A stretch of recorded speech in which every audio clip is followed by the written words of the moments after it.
Joining me now is Adam Goodman, partner at Ballard Partners. Adam, so good to see you once again. Great to be with you. Another week of primaries looms and another assortment of permutations.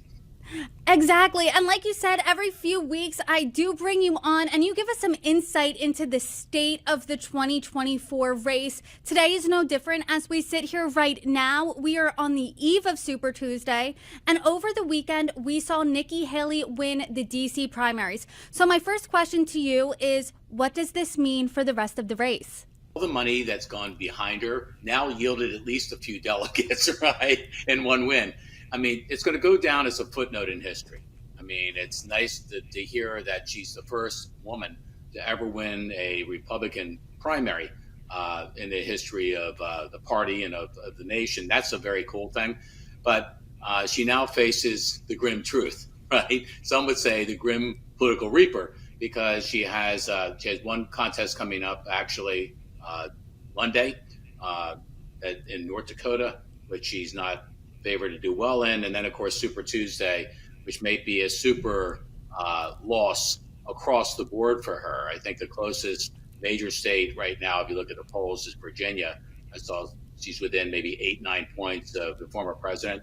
Most likely she will lose all of Super Tuesday contests, and what that means is you're now looking at the possibility that on or around the 19th of March, the Republicans effectively will have their nominee because Trump will have scored what he needs to score for delegates.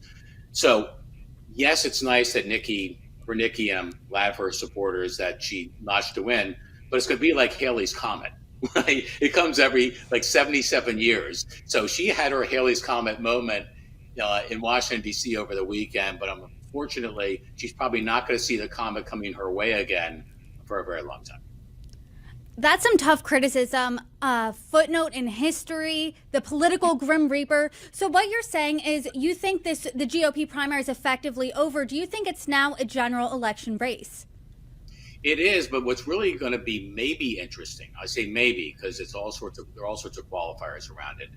Will there be an effective alternative that's put into play? No Labels obviously has been getting a lot of press in the last couple of months. Do they actually come up with a ticket that would go into the A versus B formula that would make it A, B, and C?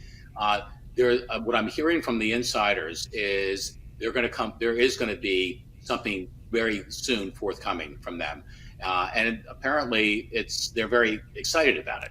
I thought at one point that would be possibly a Nikki Haley-led No Labels ticket, possibly with a Kristen Sinema, the U.S. Senator from Arizona, as her ticket mate. She has said in every which way possible she's not interested. So taking her at her word, the most logical two people that have any kind of name ID that I think present themselves are Chris Christie, who supposedly his handlers are talking now to No Labels, and possibly Mitt Romney.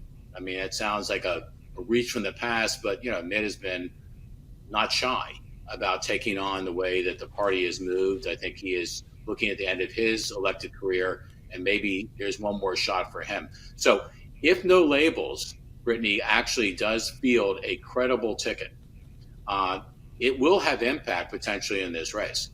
Can they win the presidency with a third party run? Highly unlikely. First of all, to get on enough state ballots to do that, they have to carry some states.